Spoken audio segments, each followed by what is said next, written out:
Thank you so much for joining this growth support conversation. I'm your host, Neil, and today I'm joined by Maxime Manseau, VP Support and co-founder of Birdie, a screen recording solution and co-browsing solution for support teams, to talk about the state of support, where we're at now, and what's coming for the future, especially looking forward towards 2024 and the years to come. How are you doing today? I'm pretty good. Thank you so much, Neil, for having me today. It's a real pleasure. It's wonderful to have you as well, and I'm super glad we could have this conversation. But before we dive into the shift, I'm really wondering how your journey in support has been and what you've gone through and how you got here. Yeah. So it's a bit unconventional. Actually, I fell into support when I started a first venture maybe like 10 years ago, and we basically had so many problem and issue with the product, also with sales, growing the company.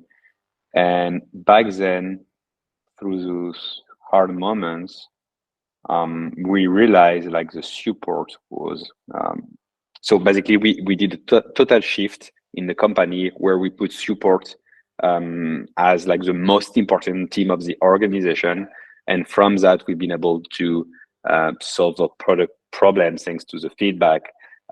We've been able to find how to talk to our customers, for the salesperson, for the marketing. So I basically fell in love with support by having to put support in as a main engine of my companies. So this is like how I basically started with support, and after that I just started to being like super interested in support. I felt it was like super underrated, like I was like seeing on LinkedIn and everywhere, like people talking about marketing, product growth, and success, and basically like about like all the departments, all the functions except support, which made it even more interesting to me. And yeah, this is how everything started basically 10 years from now. Nice. And I always think it's really funny that a lot of people fall into support unconventionally through a Yeah. not normal path. I think it's always funny how people jump into it from somewhere else, and I think that also creates the really unique culture that we have in the support community. And You have people what from people everywhere. speak. Yeah. Like if you get like sales, like, I don't know, I studied, I don't know, business, I want to be a salesman, blah, blah, blah. Like in support, it's really rare. Like when you graduate, you're like, hey, I'm going to work in support. Yeah. You just end up being there, and you either love it or you don't. But if you love it, you stay, especially now that there is great career opportunity. You know, before, I don't know, before support was seen like a path to go somewhere else, which I never thought was true, but anyway. And I believe like now, like people like have a great career, earn a lot of money, like being in support. So it's here to stay. I always find it funny that it's like, oh yeah, in the meantime, until I find a real job, something like this, it's always very stigmatized, at least Yeah. at a frontline level, unless you get really. Yeah, but it's not even like until you find a job. It's more about like, hey, I joined this company in support, and basically people were just like, oh, I'm gonna do like 2 years of support, and then I'm gonna be able to go to success, and maybe I'm gonna go to product, and this was kind of before. I feel like since a few years, like people are just like, hey, I'm in support, and like, fuck yeah, I'm loving it, and I'm gonna stay here. But this is also because like salaries have been like I mean, I feel people like they pay better than before, and you have like a real um, progression tracks that you probably didn't have before too. When do you think that this shift started to happen? When it became much more of a place to stay and a place to grow? I don't know. First, like there is not like a specific date, and like I guess some of the stuff we're gonna talk today, it's true for some industry, for other it's don't, and it's true for some company within an industry, and it doesn't for other companies.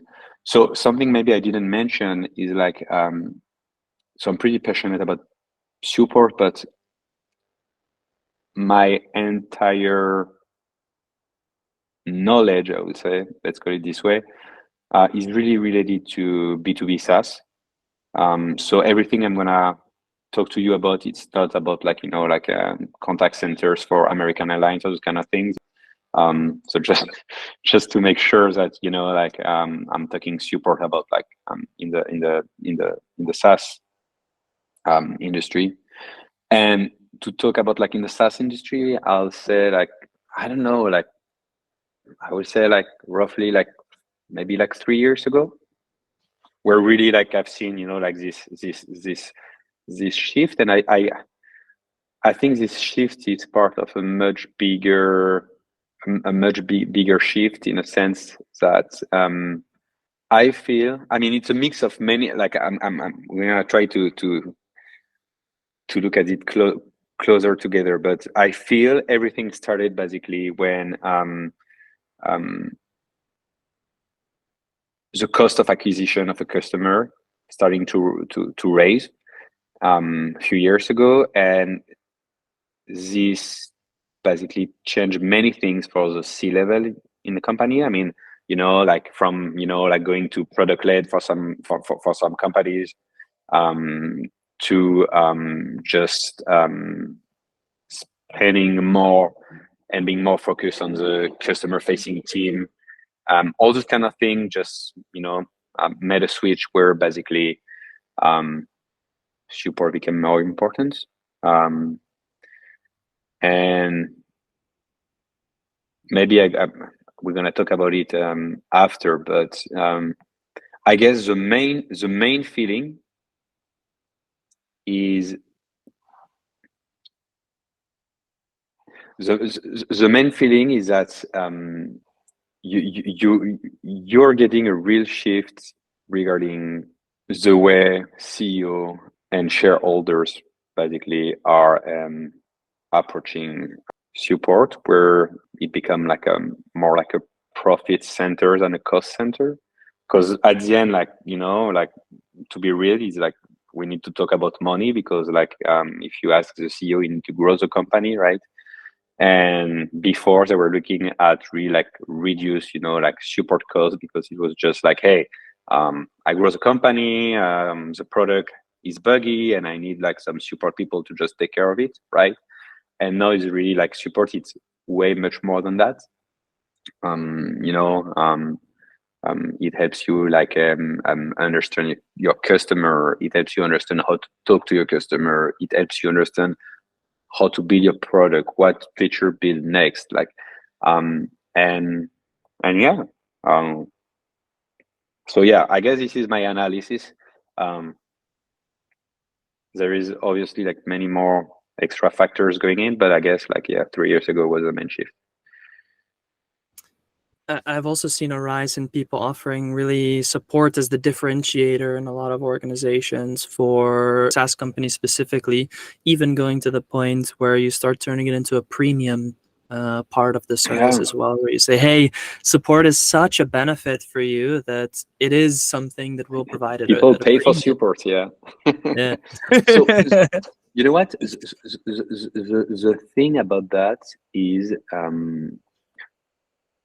once again, this is my analysis, but basically maybe like the same like 3 years ago. So this is like another factor that enter into the equation, is that SaaS products are being more and more commoditized. So I don't know, let's say I want a HR product, I don't know, to hire whatever, but I probably have to choose between, I don't know, 10 competitors, which provide like more or less the same thing at more or less same price, right?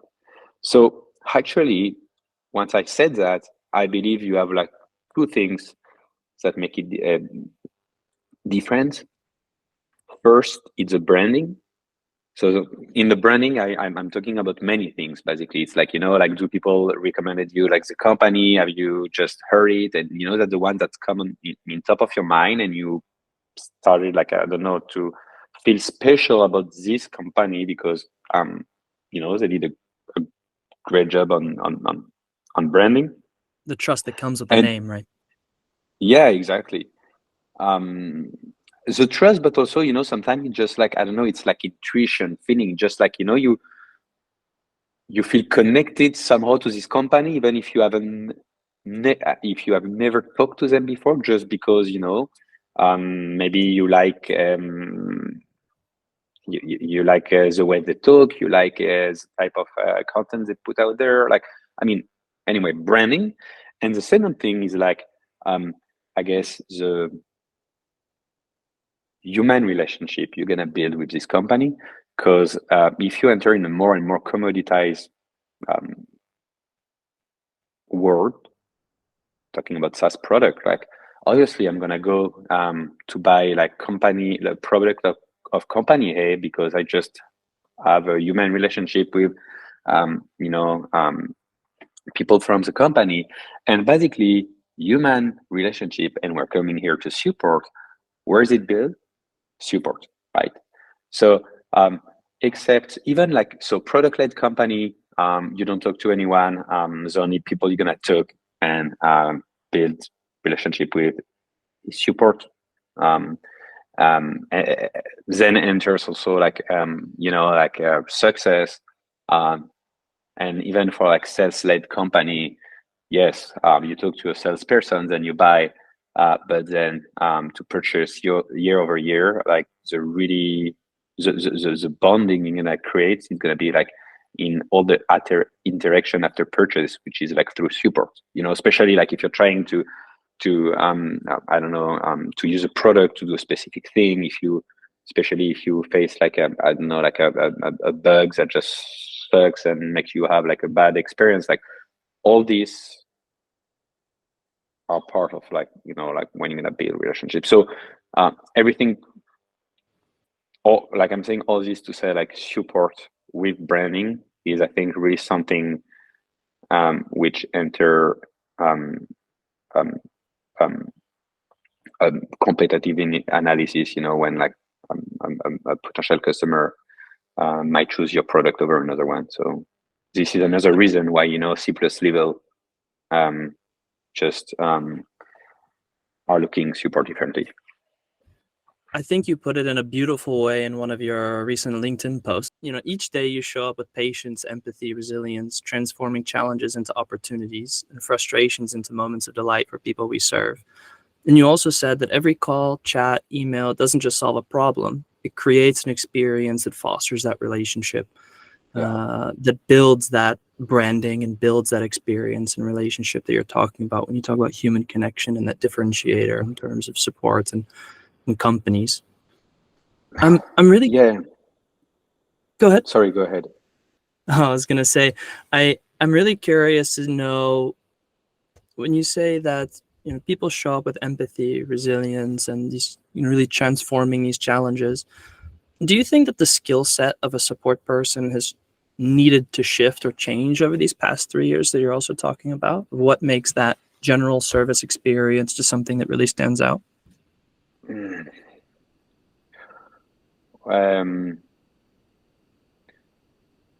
So I have many reactions here.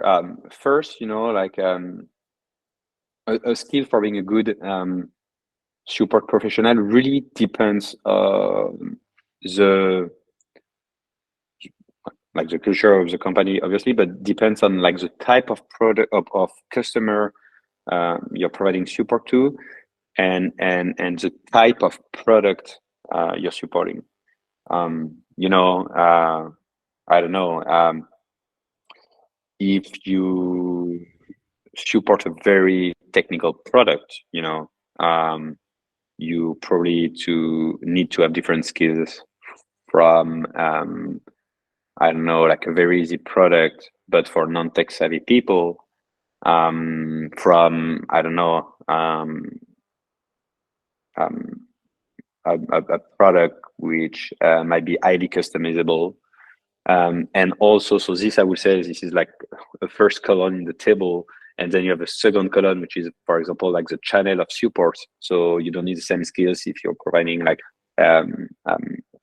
phone call service, to live chat service. So you have people who are just like amazing at like I building relationship in support through live chat or email, but sucks on the phone, and that's fine, So first, what I'm gonna tell you about it, just like skills, is not just like, hey, this is what you need to be great in support. Yeah, you need to have empathy, and you need, yes, obviously, but then like you really have a place for everyone, in support. Like you have people who don't like to talk to customers, but who fits definitely well in maybe like depending of your model. But if you have a classic sharing model, like in level 2 or level 3, because you don't usually like chat directly to customer, or maybe in some companies you need to do Zoom with customers, so it's not for you. So anyway, this is, I would say, my first reaction.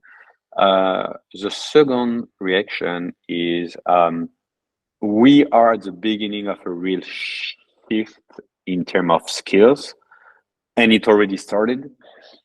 And I'm not gonna tell you that you're gonna lose your job because of AI. This is not my point. But AI and automation are changing the face of support, which means I believe that tomorrow we'll need much more talented people. I'm not saying there are not talented people in support, but I mean like you really gonna need like only talent in support, because it's gonna be like a more and more complex area, and decisive area for a company. So the added value, sorry, not gonna be so much into like if you answer like correctly, if you don't do like a type of mistake and all the shit, it's really gonna be about like the workflow you're gonna build, the support operations. So it's gonna be much more like it's gonna be a much more intellectual work, I feel, and much more interesting, and much less of just like sit on your desk and just like get into the queue and answer the tickets.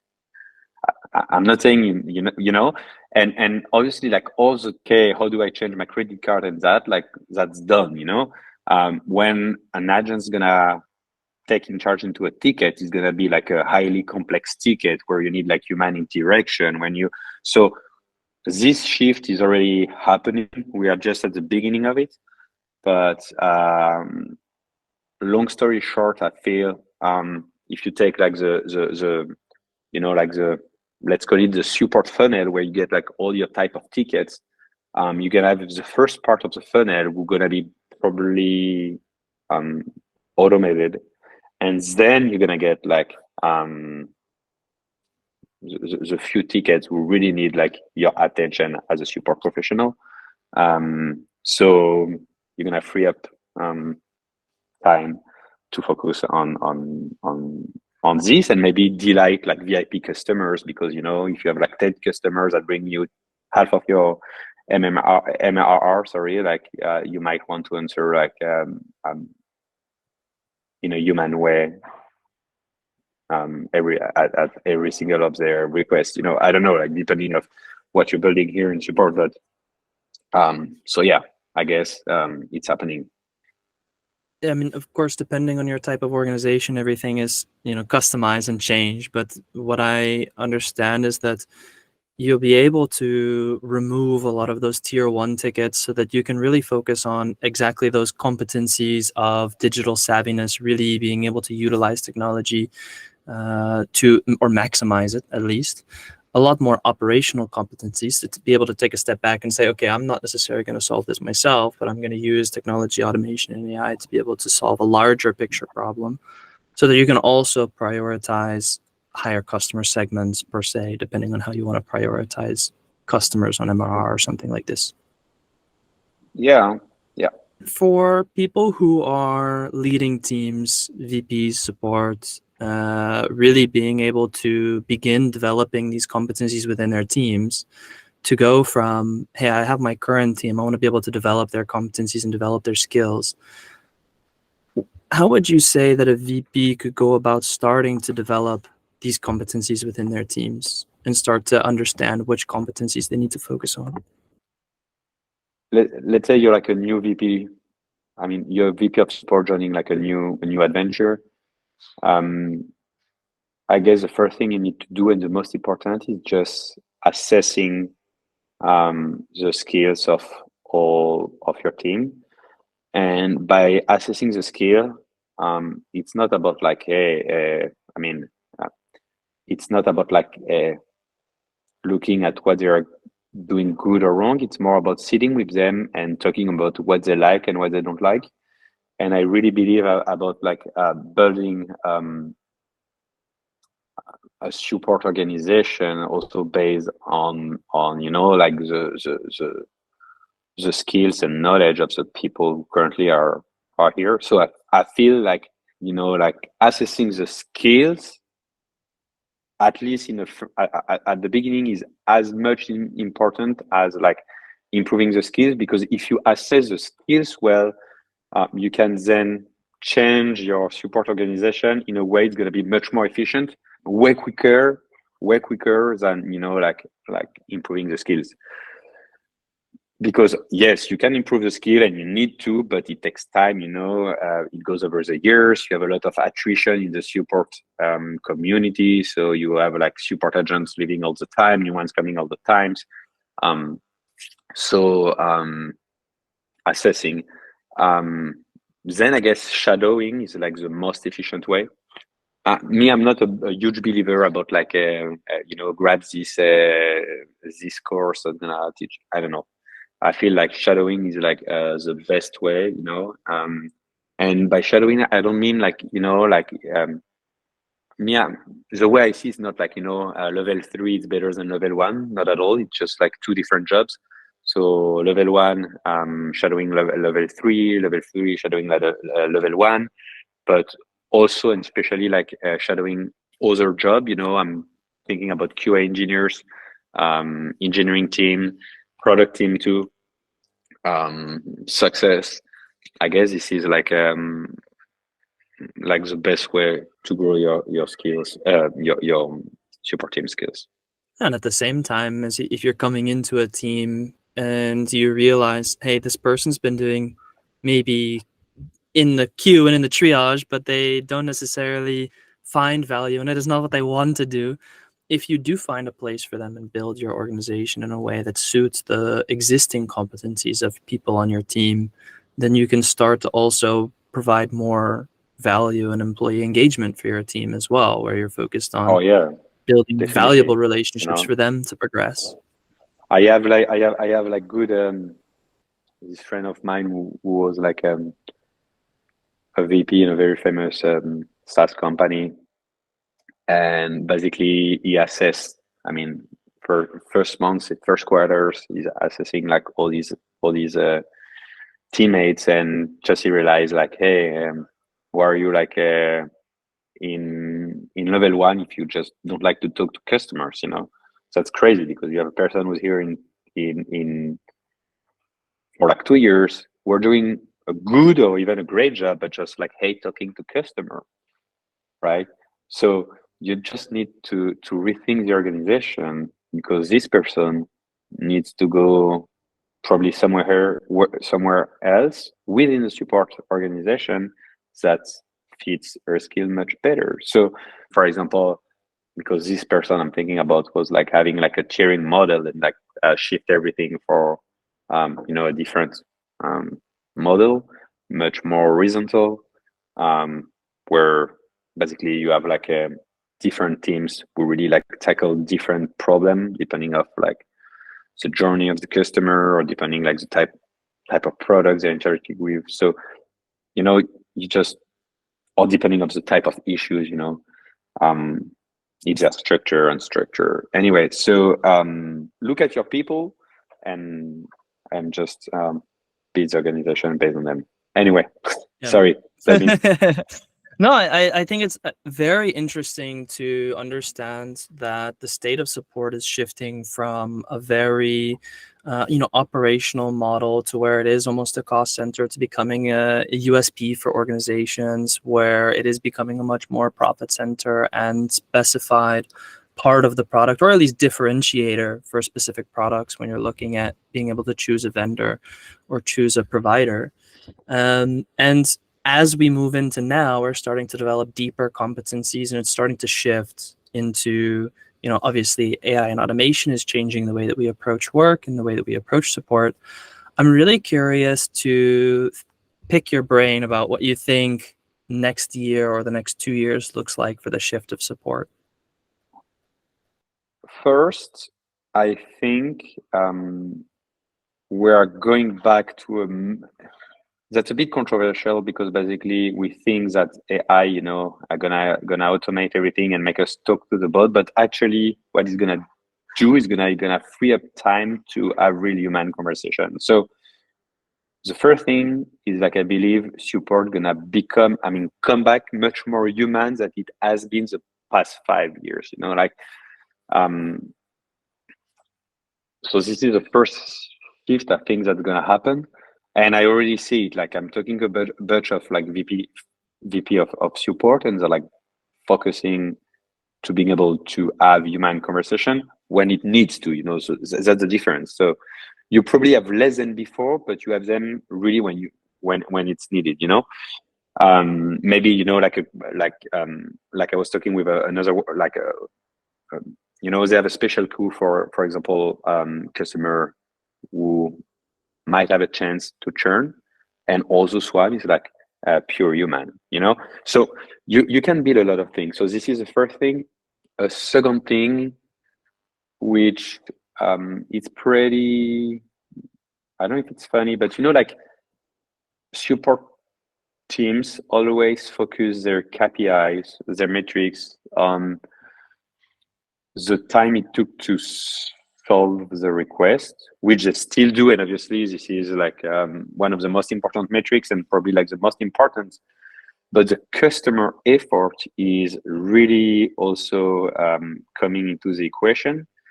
And the funny thing is, I've seen like the customer effort score becoming like a North Star metric for many teams, just because if you're like, the customer effort is the most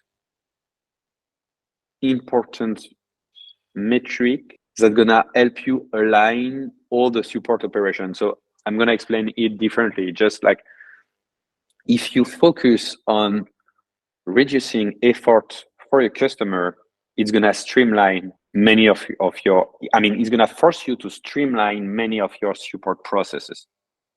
And sometimes much more than looking at the time to resolution, for example.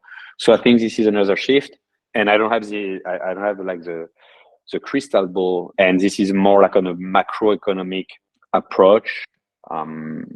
Is like, like support still is one of the most impacted team when you get like budget cut, basically.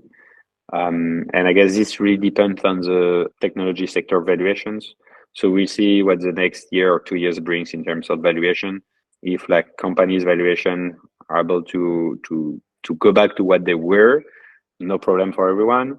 If it stays like this, like if you're providing support in a company who start to have a bit of difficulties, and like they're looking to raise, but there is a big chance that they're not gonna raise, like it might be a bit tricky. So, but we'll see what the future has for us. I love what you mentioned about customer effort score becomes much more important in terms of some of the more operational metrics, like, for example, total time to resolve, these kinds of things.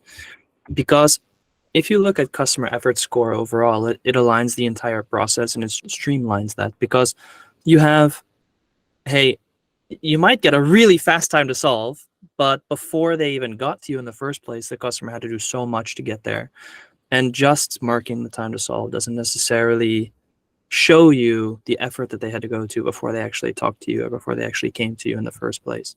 So getting an overlying picture of their operational process and the time that it took them to actually take care of the whole thing altogether is completely separate and different as well. I think it becomes more and more important measuring how you're doing things rather than what exactly you're doing.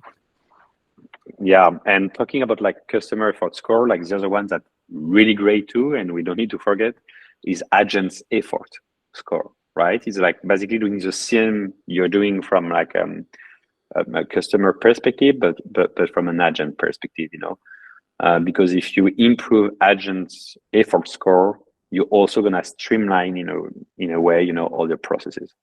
Obviously, it doesn't have to impact customer effort score. If you need to pick between customer effort or agents effort, you need to pick customer effort. But most of the time, one not first like doesn't impact, you know, the other one. Sometimes yes, sometimes most of the time they no. go in hand.